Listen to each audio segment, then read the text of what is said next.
Welcome to my channel, the hidden drama where real-life stories unfold and every situation has a lesson.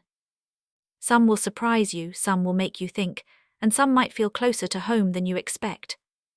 Now let's get into today's story. My stepfather told everyone I was crazy to hide what he did to me as a child. When I told my mother, she accused me of lying and sent me away. 10 years later, she needed a kidney and begged me for help. I said yes, but on one condition that left her speechless. I stood in that hospital conference room watching my mother's hands shake as she stared at the document in front of her, and I felt nothing but the cold satisfaction of 10 years finally coming full circle.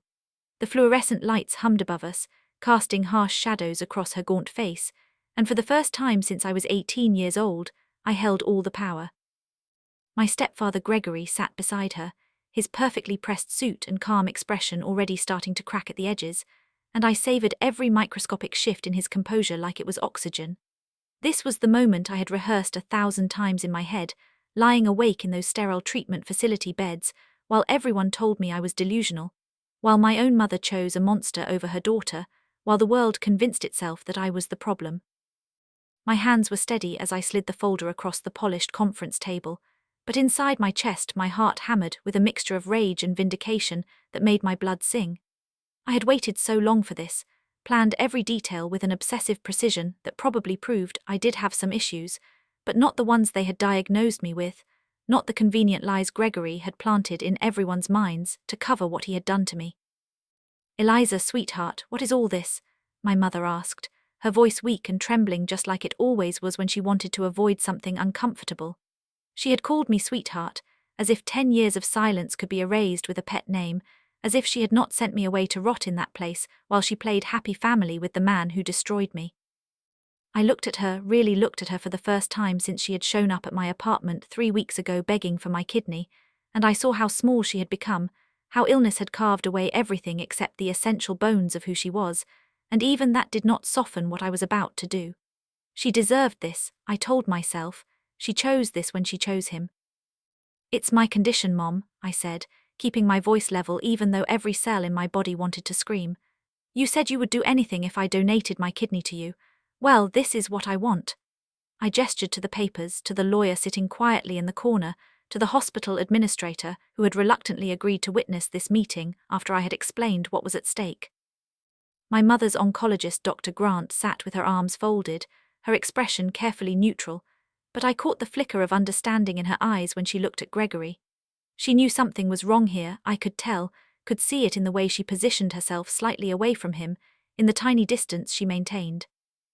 Gregory leaned forward then, placing his hand on my mother's shoulder in that possessive way he always did, that gesture of protection that was really control, and his voice was smooth as silk when he spoke. "Eliza, this is completely unnecessary," he said, smiling at me like I was a confused child having a tantrum. "Your mother is dying. This isn't the time for whatever game you think you're playing." The way he said game made my skin crawl, made me remember every time he had told me I was imagining things, making things up, being dramatic, crying wolf, and I felt my control slip just slightly, felt my temper rise hot and sharp in my throat. "Game," I repeated, and my voice came out harder than I intended, shaking with barely contained fury. "You think this is a game? You destroyed my life and called me crazy to cover it up, and you think this is a game?" I slammed my hand on the table and immediately regretted it, seeing the flash of triumph in Gregory's eyes because he knew that losing my temper made me look unstable, played right into the narrative he had spent years building. I took a breath, forced myself back under control, but the damage was done and I could see it in how Dr. Grant looked at me with new concern, how the hospital administrator shifted uncomfortably. My mother reached across the table, her IV line trailing behind her thin arm. "Please, Eliza, I don't understand what you want from me," she said, and there were tears in her eyes now, real tears, but I had learned the hard way that her tears meant nothing, that she could cry and still choose him, could weep and still send me away. "I'm your mother, I love you. I'm sorry for whatever you think I did wrong, but I'm begging you to help me. I'm dying." "Read the document," I said flatly, pushing it closer to her. "Read it out loud so everyone in this room knows exactly what you're signing." My hands clenched into fists under the table where no one could see them, nails digging into my palms hard enough to hurt, because this was it, this was the moment, and I could not afford to mess this up with my anger, could not let my temper ruin what I had worked so hard to achieve. I had a flaw. I knew that I had always been too intense, too unable to let things go, too obsessed with being proven right, and those qualities had made the last 10 years both unbearable and purposeful because I could not move on, could not forgive, could only plan and wait and nurture my rage like a garden of poisonous flowers. My mother picked up the document with shaking hands and began to read. I, Lydia Morno, hereby acknowledge that I made false statements regarding the mental health of my daughter Eliza Morno, she read slowly, her voice breaking. I confirm that I sent my daughter to Riverside Treatment Facility based on accusations made by my husband Gregory Hale without proper investigation. She stopped, looked up at me with confusion and horror dawning in her eyes. Eliza, what is this? Keep reading, I said coldly.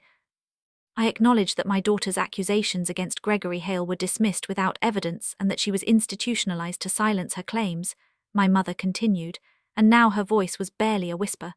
I further acknowledge that Gregory Hale manipulated medical professionals and falsified reports to support his claims that my daughter was experiencing delusions. She dropped the paper. This isn't true. Dr. Mercer said you were having episodes. The therapists all agreed. The therapists Gregory chose, I interrupted. The doctors he recommended, the specialists he paid, every single person who evaluated me was handpicked by him. I opened the folder and pulled out a stack of documents, spreading them across the table like accusatory cards. These are records from Riverside, treatment notes from other patients who were sent there under similar circumstances, girls who accused powerful men of abuse and were conveniently diagnosed as delusional. Girls whose families were told they were dangerous to themselves. I watched Gregory's face as I spoke, saw the muscle in his jaw tighten, saw the calculation behind his eyes as he tried to figure out how much I really knew. Daniel Reyes, my lawyer, spoke for the first time. Mr. Hale, I should inform you that we have also obtained copies of therapy notes from your sessions with Dr. Mercer, where you discuss strategies for managing Eliza's allegations. He said in his calm, professional voice that somehow made everything sound even more damning. Notes that Dr. Mercer claims were confidential, but which were obtained through legal channels after we discovered irregularities in his licensing. Daniel had been the one who believed me from the start, who had taken my case 3 years ago when I was still working 2 jobs to pay for therapy to undo the damage of the therapy Gregory had forced on me, and his steady presence in the corner of that room was the only thing keeping me grounded. Gregory stood up abruptly. I don't have to listen to this, he said, but his voice had lost that smooth quality, had developed an edge of panic. Lydia, we're leaving. Your daughter is clearly still unwell and trying to manipulate you. He grabbed my mother's arm, but she pulled away, staring at the documents spread across the table, and I saw the exact moment when doubt crept into her mind, when the wall of denial she had built started to crack. Sit down, Gregory, I said, and I smiled at him, really smiled, because I had him now and we both knew it. Sit down or my lawyer releases every one of these documents to the press, to the medical board, to every journalist I've been talking to for the past 6 months. Sit down or everyone knows what you did. My heart was racing so fast I thought it might burst through my ribs, and I realized that part of me wanted him to refuse, wanted him to run so I could destroy him publicly. And that scared me a little because it revealed how much rage I still carried, how much I wanted not just justice but revenge, wanted him to suffer the way he had made me suffer. He sat down slowly, his hands gripping the edge of the table.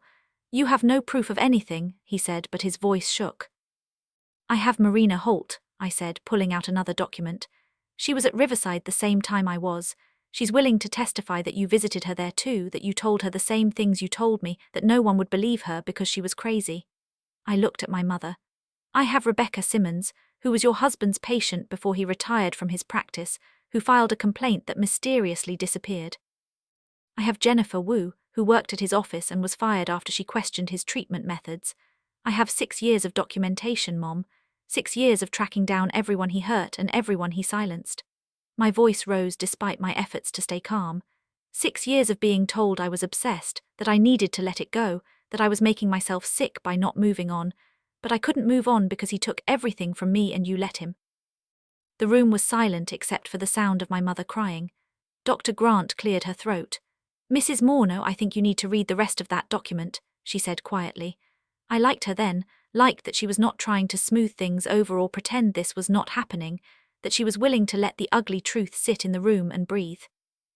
My mother picked up the papers again with trembling hands. I understand that by signing this statement I am admitting to negligence in protecting my daughter, she read through her tears.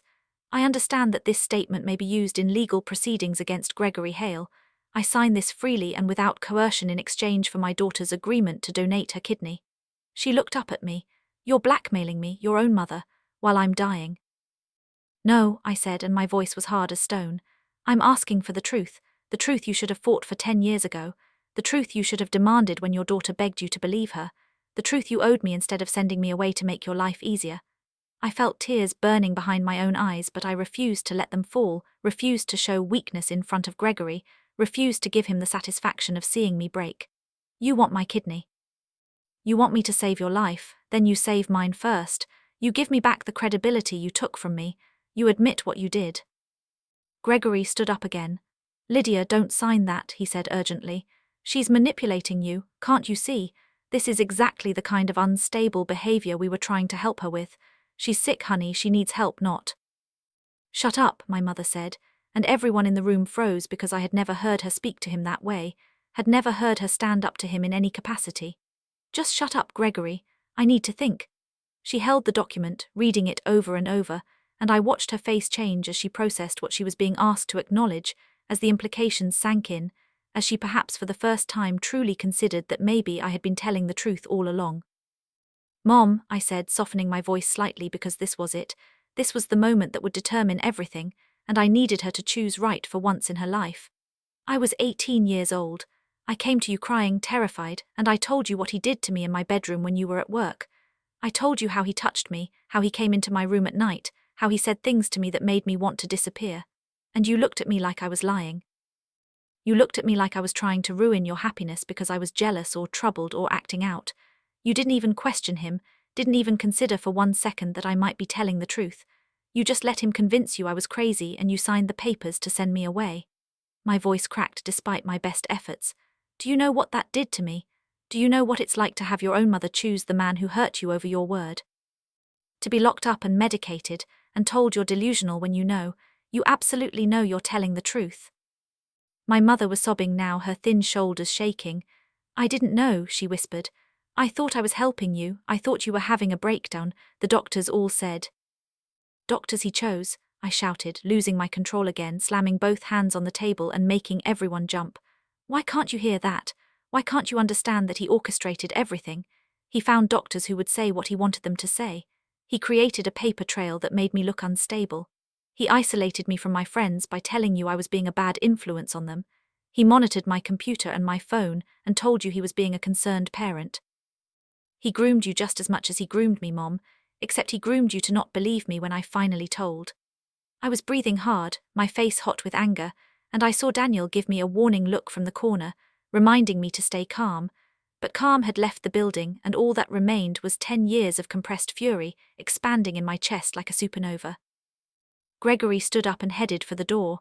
I'm not staying for this circus, he said. Lydia, when you come to your senses, I'll be in the waiting room. He reached for the door handle, but Daniel was faster, stepping in front of it with a document in his hand. Mr. Hale, you should know that I've already filed a report with the police based on the testimony we've collected, Daniel said calmly. There's a detective waiting outside to speak with you. I recommend you cooperate. The look on Gregory's face was worth every sleepless night I had spent building this case, every dollar I had scraped together to pay legal fees, every moment I had doubted whether this day would ever come. He looked genuinely afraid for the first time, looked like the facade was finally crumbling, and I drank it in like water after a decade in the desert. This is insane, Gregory said, but his voice had no power anymore. You can't prove anything. It's her word against mine, and she's documented as mentally ill. No one will believe her. Marina believes her, I said. Rebecca believes her, Jennifer believes her. 6 other women believe her, that's 8 of us, Gregory. 8 women all saying the same thing about you. 8 women you tried to silence and discredit and destroy. How long do you think that defense is going to hold up? I stood up and walked around the table toward him, and he actually backed away from me, this man who had once seemed so powerful and untouchable. You know what the best part is? I don't even need a criminal conviction. I just need the story out there. I just need people to start asking questions. I need your reputation destroyed the way you destroyed mine.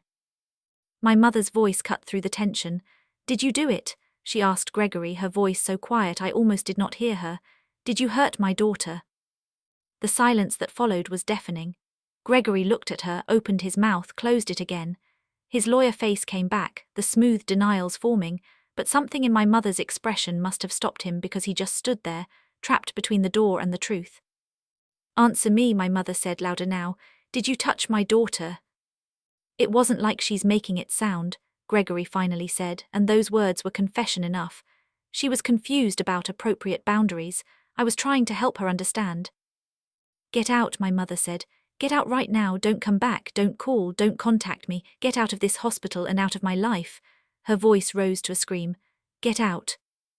Security arrived then, summoned by Dr. Grant, who had quietly pressed a button, and they escorted Gregory from the room while he protested and threatened and promised lawyers.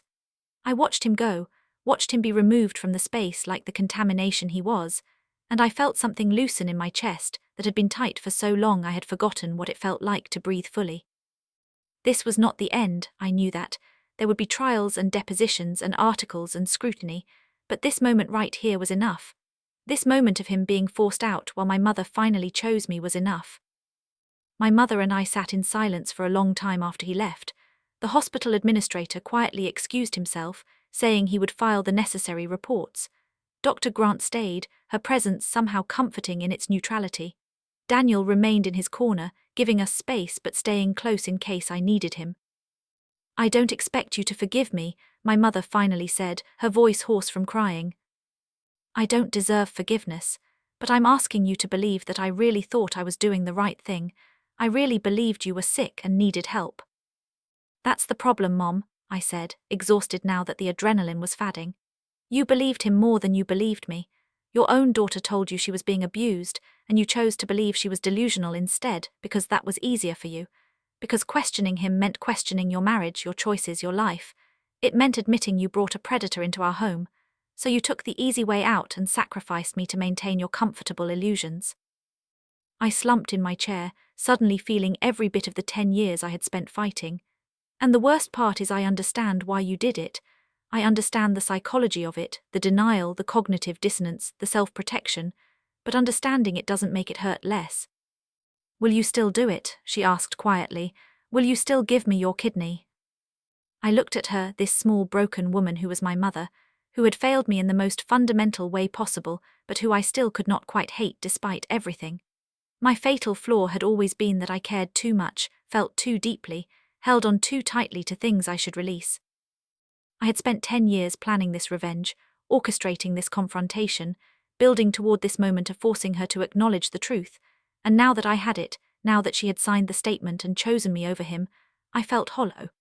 Revenge was supposed to feel satisfying, was supposed to fix something broken inside me, but instead I just felt tired and sad and aware that nothing I did could ever give me back the years I lost or the innocence he stole.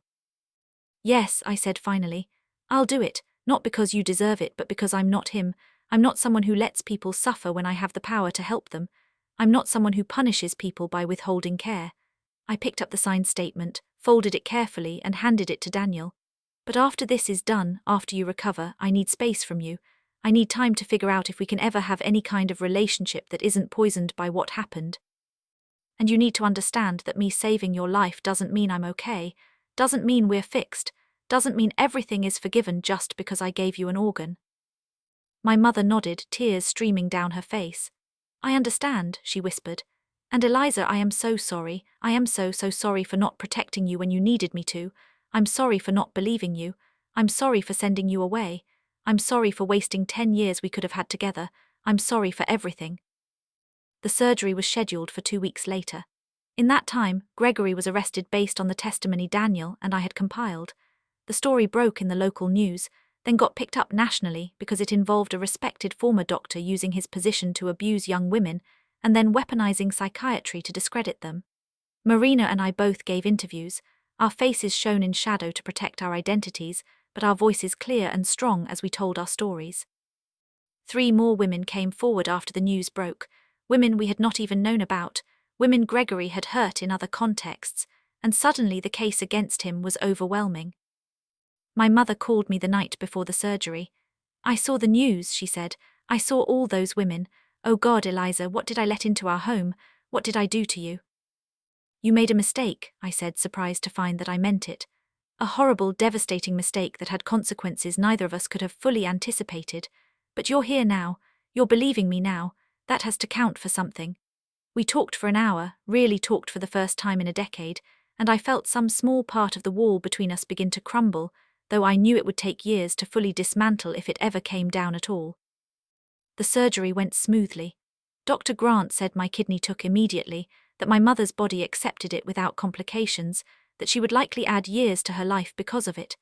I recovered in a room down the hall from her, and Daniel brought me flowers and magazines and sat with me while I processed everything that had happened. He told me that Gregory's lawyer was already trying to negotiate a plea deal, that the DA thought they could get him 10 to 15 years given the number of victims and the evidence of conspiracy. He told me that Dr. Mercer had been suspended pending investigation into his treatment methods and his relationship with Gregory. He told me that Riverside Treatment Facility was facing a lawsuit from several former patients alleging systemic abuse and negligent care. "You started something bigger than just your own case," Daniel said, smiling at me. "You know that, right? You opened a door that's going to help a lot of other people."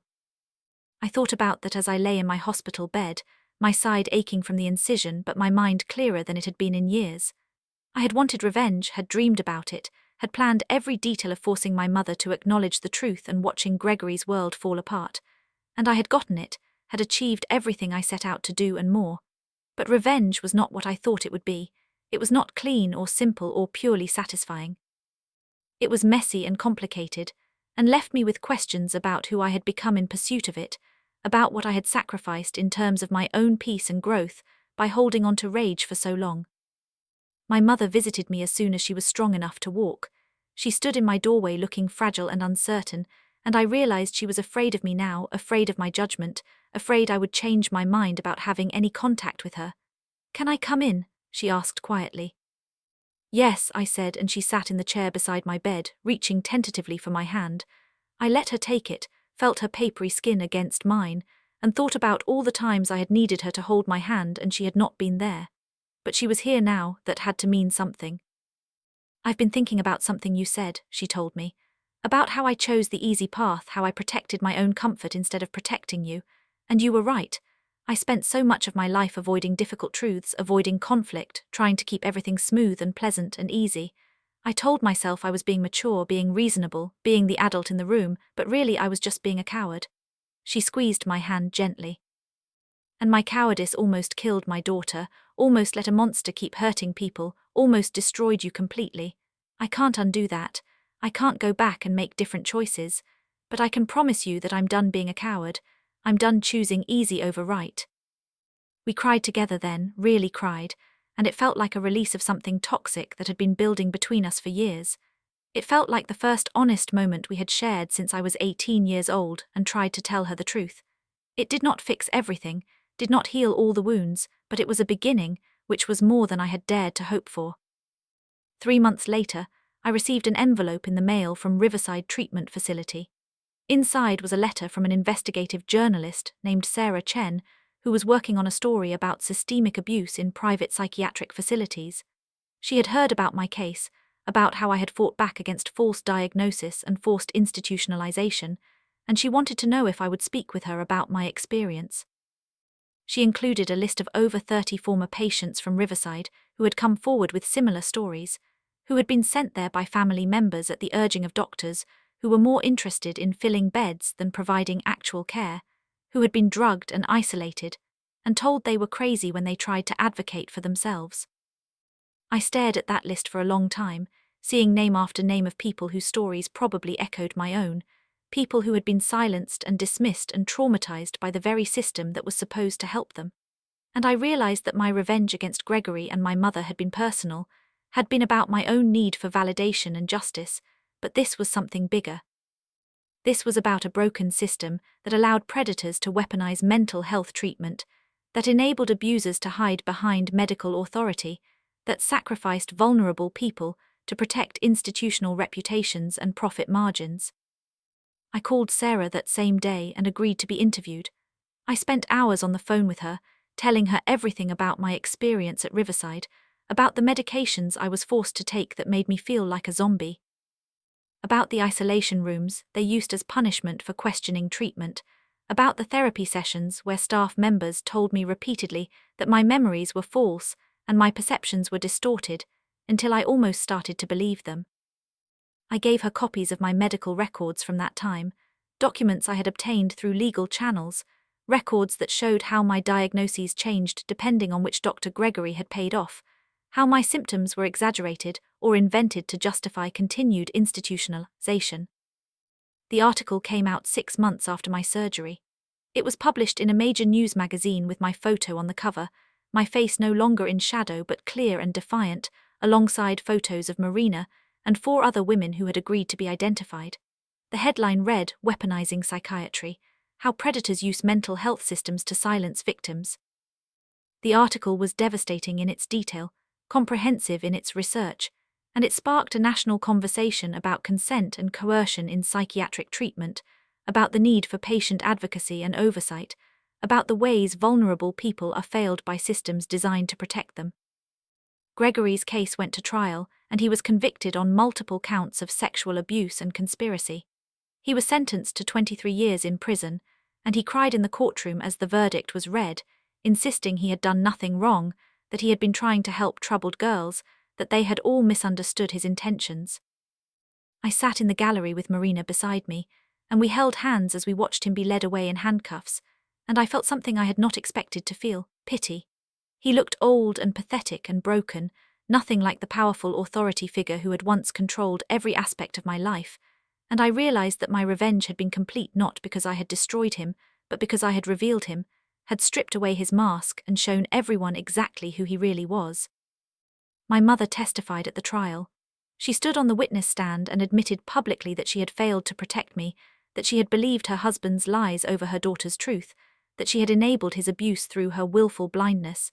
She cried as she spoke, her voice shaking but never wavering, and I felt proud of her in that moment despite everything. She had made terrible choices, had hurt me in ways that could never be fully repaired, but she was trying now to make it right, was trying to be the mother she should have been all along. After the trial ended, my mother and I began meeting for lunch once a month. The first few lunches were awkward and painful, filled with long silences and careful conversations that avoided anything too emotional. But gradually, we found a rhythm, found topics we could discuss without triggering old wounds, found ways to rebuild some kind of connection. She told me about her childhood, about her own mother who had been cold and critical, about how she had learned to avoid conflict because conflict in her home had meant violence.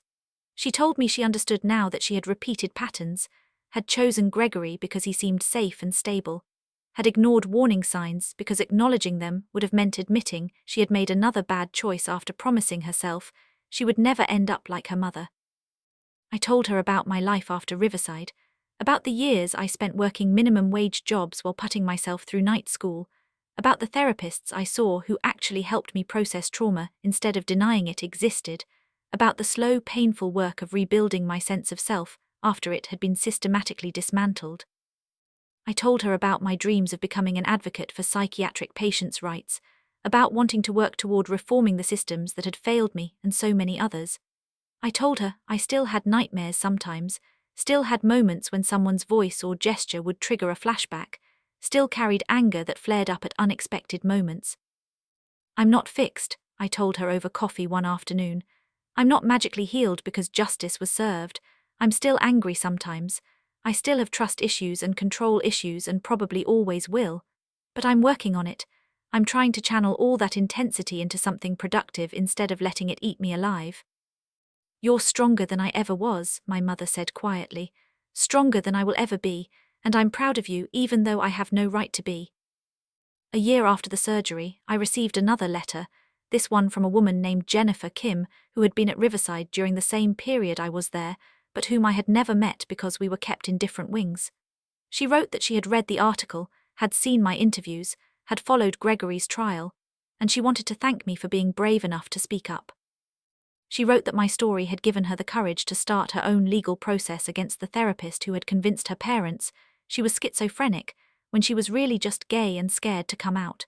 She wrote that there were dozens of us, maybe hundreds, people whose lives had been derailed by corrupt doctors and complicit family members, and a system that valued order over truth. I kept that letter, pinned it to my wall alongside articles about the trial and photos from the day the verdict was read. I looked at it whenever I felt tempted to soften my story, to downplay what happened, to protect other people's feelings at the expense of my own truth. Because that was my flaw, I realized, that tendency to care about other people's comfort, even when it came at my own expense, that instinct to smooth things over and make peace, even when peace meant accepting less than I deserved. Revenge had taught me to fight back, had taught me that my truth mattered even when people did not want to hear it, had taught me that justice sometimes required being willing to make people uncomfortable and angry and defensive. But revenge had also taught me its limitations. It had not erased my trauma or given me back my lost years or made me whole. It had given me validation and vindication, and a sense that the universe could bend toward justice if you pushed hard enough, but it had not fixed the fundamental brokenness inside me, the places where trust used to be that were now filled with suspicion, the spontaneity and joy that had been replaced with hypervigilance and control. I was better than I had been, was functional and productive, and building a meaningful life, but I was not the person I would have been if Gregory had never entered my life, if my mother had chosen differently, if the system had worked the way it was supposed to. My mother's health improved dramatically after the transplant. She gained weight, her color returned. She started volunteering at a women's shelter where she worked with survivors of domestic violence. She told me once that helping other women find their voices was her way of atoning for silencing mine, and I appreciated the gesture, even though I knew it could never balance the scales. She was trying, genuinely trying, and that had to be enough because perfection was impossible, and forgiveness was a process, not a destination. 2 years after everything started, I was invited to speak at a conference on psychiatric ethics. I stood on a stage in front of hundreds of mental health professionals and told my story, told them how their profession had been weaponized against me, told them how easy it was for corrupt practitioners to hide behind medical authority and institutional prestige. I challenged them to examine their own practices, to question diagnoses that seemed convenient for family members, to advocate for patients who seemed difficult or resistant, to remember that disbelief and dismissal could be as damaging as any medication or restraint. After my speech, 3 different therapists approached me to apologize. They each confessed that they had written off patients who claimed abuse, had sided with parents or spouses who presented as reasonable and concerned, had been complicit in silencing victims because it was easier than confronting predators. They thanked me for opening their eyes, for making them think critically about their role in systems of power and control. One of them was crying as she spoke, saying she would never forgive herself for the patients she had failed. I told her the same thing I told my mother. Forgiveness was not mine to grant or withhold, was not a gift I could give that would absolve anyone of responsibility. The people they had failed were the ones who mattered, the ones whose lives had been impacted by their choices, and all any of us could do was try to do better going forward. I told them to sit with their guilt, to let it teach them something, to use it as motivation to change their practices and advocate for better standards. I told them revenge might feel satisfying in the moment, but that real change came from people choosing to be better, even when it was uncomfortable. My mother was in the audience that day, and after the conference ended, she waited while I talked to attendees and exchanged contact information with advocates and researchers. When we were finally alone, she hugged me tight and told me she was proud of me. "You took something terrible and turned it into something meaningful," she said. "You're helping people, making a difference, changing the system that failed you. That takes incredible strength." "It also takes incredible rage," I said honestly. "I'm still angry, Mom. Maybe I'll always be angry. I've just learned to channel it better." I pulled back to look at her. "And that's okay. The anger is valid. The anger is useful. The anger keeps me from accepting things that shouldn't be accepted." She nodded, understanding in a way she never would have 3 years earlier. "I think I spent my whole life being afraid of anger," she said. "Afraid of conflict, afraid of making people uncomfortable, afraid of demanding better because demanding better meant acknowledging how bad things were. And that fear cost me my daughter for 10 years. It cost you so much more." She took my hand. "I'm learning to be angry too, angry at Gregory for what he did, angry at myself for enabling it. Angry at a world that makes it so easy for men like him to hurt women and children and get away with it. And you're right, the anger is useful. It motivates me to show up, to speak up, to do better. We walked out of the conference together, mother and daughter rebuilding something from the rubble of what was destroyed, and I thought about how complicated revenge really was, how it could destroy and create simultaneously, how it could close old wounds while opening new ones, how it could provide justice without providing healing. I had gotten everything I set out to get when I stood in that hospital conference room and demanded my mother acknowledge the truth, had seen Gregory convicted and imprisoned, had sparked conversations and changes that would impact countless people I would never meet. But I had also lost things in the pursuit of revenge, had sacrificed years to planning and anger, had developed habits of suspicion and control that would take more years to unlearn. Marina called me that evening as I was driving home. "Did you see the news?" she asked excitedly. 3 more women have come forward about treatment facilities in other states using similar tactics to what Riverside used. The federal government is launching an investigation. This is spreading, Eliza. What we started is actually spreading. I pulled over to the side of the road, suddenly overwhelmed. "That's amazing," I managed to say. "It's more than amazing," Marina said. "It's revolution, it's systemic change, it's everything we hoped for when we decided to fight back." She paused. "Are you okay? You sound weird." "I'm okay," I said. "I'm just processing. Sometimes I forget that this is real, that we actually did it, that things are actually changing." "We did it because you wouldn't let it go," Marina said firmly. "We did it because you were too stubborn and too angry to accept what happened to us. We did it because you turned your trauma into activism and your anger into advocacy. So yeah, Eliza, things are changing because of you." I sat in my car after we hung up, watching the sun set over the highway, and I cried for the first time in months. I cried for the 18-year-old girl I had been, scared and alone, and convinced she was losing her mind. I cried for all the years I spent fighting to be believed, fighting to be heard, fighting for basic validation of my reality. I cried for my mother and the relationship we lost and might never fully recover. I cried for Gregory's victims who had not survived, who had given up or given in or simply could not keep fighting. And I cried because I had won, had gotten my revenge and my justice and my vindication, but winning felt so much more complicated than I had imagined it would. The final unexpected twist came 3 years after everything started, when I received notification that Gregory had died in prison. He had been attacked by another inmate who had learned about his crimes, and though he survived the initial assault, complications from his injuries led to his death weeks later.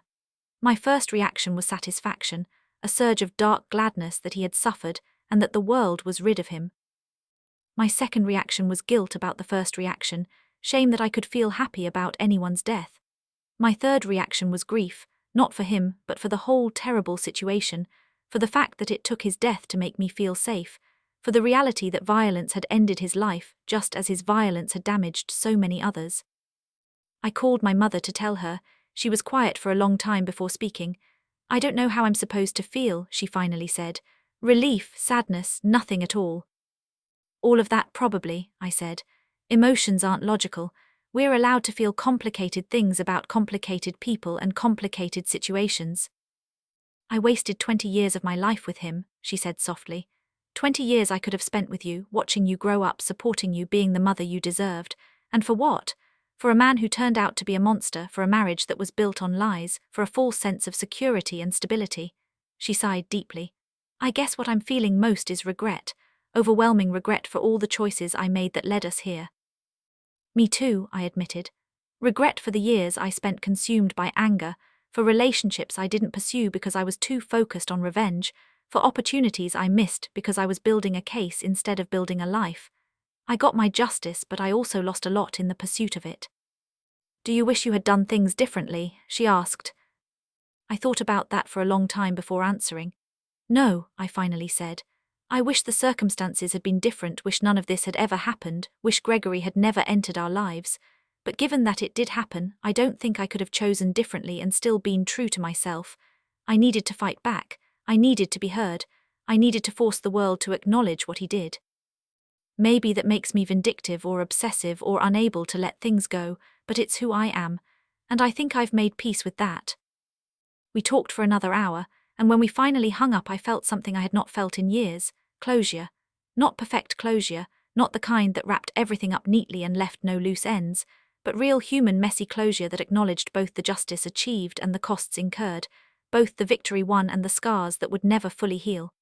Gregory was dead, his crimes exposed, his victims validated, the systems that enabled him under scrutiny and changing. I had my mother back, not in the way I had lost her, but in a new configuration that honored our shared history while acknowledging its pain. And I had myself, transformed by trauma and revenge into someone harder and more vigilant, but also more compassionate, more purposeful, more committed to preventing others from experiencing what I endured. That night I took down the wall of articles and letters and photos I had been maintaining for 3 years, the physical manifestation of my obsession and my case and my revenge. I packed it all carefully into a box, labeled it, and stored it in my closet. Not destroying it because the history mattered, but putting it away because I needed space on my walls for new things, for the future I was building instead of the past I was fighting. And as I looked at the blank wall, I felt something unexpected. Excitement. Excitement for what came next, for the advocacy work I was doing, for the relationships I was tentatively rebuilding, for the person I was becoming in the aftermath of revenge. Justice had been served, truth had been acknowledged, and now finally, I could begin the work of actually healing instead of just fighting. And that's the end of today's story. If you enjoyed this video, don't forget to like, subscribe and turn on notifications so you never miss the next one. Feel free to share your thoughts in the comments, I'd love to hear them. Thanks for watching and I'll see you in the next story.